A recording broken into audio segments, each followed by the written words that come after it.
Hello aspirants. तो हम new questions discuss करते हैं। क्वेश्चन है कि जीएस पेपर 3 का है 200 वर्ड्स। स्वतंत्रता के उपरांत पूर्वोत्तर भारत में व्याप्त विद्रोह की स्थिति को विस्तार से समझाइए।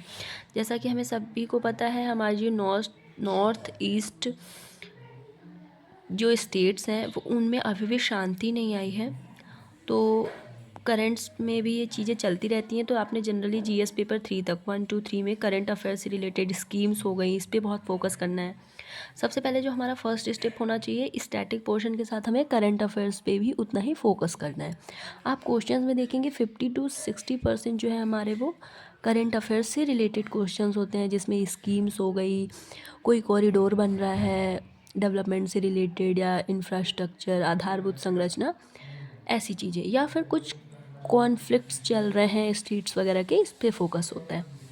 तो ये नॉर्थ ईस्ट से रिलेटेड भी बहुत सारी चीज़ें आती हैं, तो उसी से रिलेटेड क्वेश्चन है। तो जैसे इसका इंट्रो हो जाएगा कि पूर्वोत्तर भारत 1950 के दशक से विद्रोह का साक्षी रहा और इसका कोई अंत नज़र नहीं आ रहा। कुछ राज्यों में विद्रोह समाप्त होने के बाद स्थिति शांतिपूर्ण रही, परंतु पूर्ण रूप से शांतिपूर्ण जीवन और समृद्धि के अनुकूल नहीं है। ये हमारा इंट्रोडक्शन हो गया। इंट्रोडक्शन में हमें पता होना चाहिए, हमें करंट अफेयर से रिलेटेड चीज़ें ऐड करनी है, या फिर कोई कोट होना चाहिए, है ना, जिससे आप एक ओवरऑल उसका बहुत इम्पॉर्टेंस, बहुत यूनिक सा इंट्रो दें, ताकि स्टार्टिंग ही जो है वो आपकी बहुत इंटरेस्टिंग होनी चाहिए। तो विद्रोह की उत्पत्ति के जो रीजंस है, पहले हम वो डिस्कस कर लेते हैं। अंग्रेज़ों ने इस क्षेत्र में हस्तक्षेप की नीति अपनाई थी, क्योंकि पहाड़ी क्षेत्र था। लेकिन 1947 में नव स्वतंत्र भारत के पास पूरे इंडिया की, इवन नॉर्थ ईस्ट इंडिया, बल्कि पूरे देश को एकजुट करने का कठिन कार्य था। मिजोरम जैसे कुछ राज्यों में 1959 मौतम अकाल, है ना, यह अकाल है, सरकार की अपर्याप्त प्रतिक्रिया के कारण। अभी भी बहुत सारी ऐसी चीज़ें होती हैं जिसमें गवर्नमेंट इंस्टेंट आंसर नहीं करती है, तो कहीं ना कहीं ये विद्रोह का ही कारण बनता है, जिसकी वजह से उग्रवाद शुरू हुआ और मिजो नेशनल फ्रंट का गठन हुआ। सॉरी अगर बैकग्राउंड में कुछ शोर वगैरह हो रहा है। तो इस क्षेत्र में 200 से अधिक जातीय समूह हैं। अब जहाँ पे बहुत सारी जातियाँ होंगी, उनमें भी कॉन्फ्लिक्ट्स होंगे और प्रत्येक की एक कल्चरल पहचान होती है, किंतु यह महसूस करना कि उनकी उपेक्षा की जा रही है, ये भी रीज़न होता है एक विद्रोह का। फिजो के नेतृत्व में नागा नेशनल काउंसिल ने 14 अगस्त 1947 को भारत से स्वतंत्रता की घोषणा की। 1990 के दशक से लेकर 2011 की शुरुआत तक पश्चिमी असम में, असम और मेघालय की सीमा पर और त्रिपुरा में अंतर्जातीय हिंसा की घटनाओं में 80,000 से अधिक लोगों को अपने घरों से पलायन के लिए मजबूर होना पड़ा। आज भले ही उग्रवाद में समग्र गिरावट देखी गई, किंतु असंतोष अभी भी विद्यमान है। ओके, तो अब हमारे जो क्वेश्चंस स्टार्ट होंगे वो होंगे जीएस पेपर 4, मतलब एथिक्स से रिलेटेड। एथिक्स से रिलेटेड आपके पास बहुत कम सोर्सेज होते हैं, तो ये भी काफ़ी हेल्पफुल होगा। अगर आप इसे भी कंप्लीट करते हैं तो आप काफ़ी सारे क्वेश्चन जो है वो सॉल्व कर पाएंगे अपकमिंग जो भी एग्जाम्स होंगे, क्योंकि टॉपिक्स नहीं चेंज होते हैं। एथिक्स पेपर के क्वेश्चन की यही खासियत है कि कोई एक वर्ड अगर होगा, जैसे अभिवृत्ति मतलब एटीट्यूड, है ना, निष्पक्षता, ऑनेस्टी, तो उसी से रिलेटेड कई टाइप के क्वेश्चन बनाए जा सकते हैं। तो अगर आपको एक वर्ड क्लियर है कि उसका मीन्स क्या होता है, तो आप क्वेश्चन ईजिली सॉल्व कर पाते हैं। तो अगर हम ये जो सॉल्व कर रहे हैं, ये आपके लिए भी काफ़ी हेल्पफुल होगा। लोक सेवकों की लोकतंत्री अभिवृत्ति एवं अधिकारी तंत्र अभिवृत्ति में अंतर स्पष्ट। अभिवृत्ति मतलब एटीट्यूड, कैसा आपका जो है अप्रोच होना चाहिए।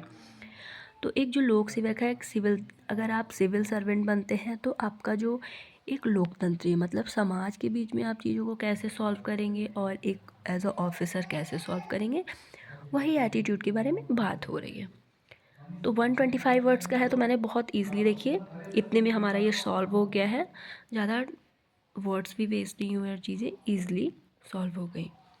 अभिव्यक्ति किसी व्यक्ति, वस्तु या विचार के प्रति एक मनोवैज्ञानिक नज़रिया है जो सकारात्मक या नकारात्मक हो सकता है।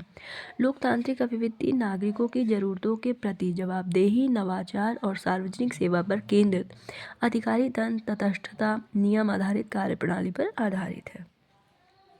दोनों में डिफरेंस आपको बहुत शॉर्ट वर्ड्स में मिल जाएंगे।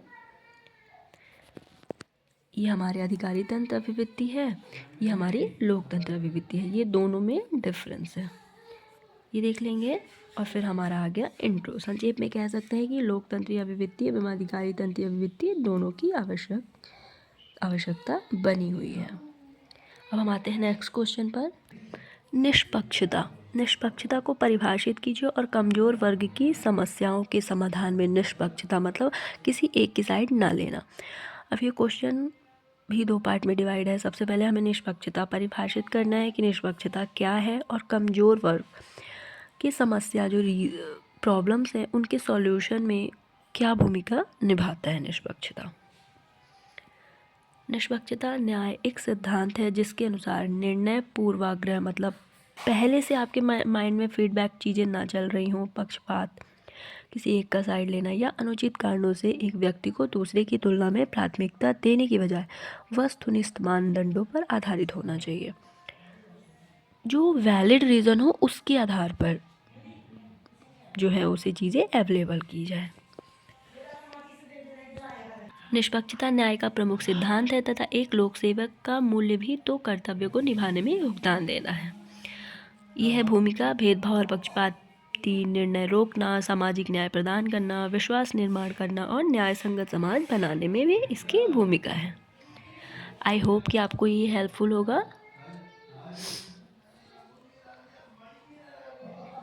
मे बी 1-2 दिन का गैप हो सकता है बट कंटिन्यू 4 से 5 जो है वो वीडियोज़ आपको एक साथ में अवेलेबल हो जाया करेंगी।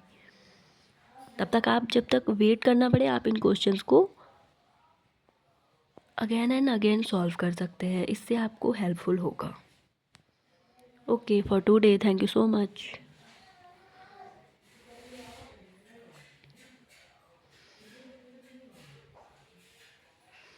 और जिस जीएस पेपर में भी हेल्प चाहिए होगी वो अवेलेबल हो जाएगी।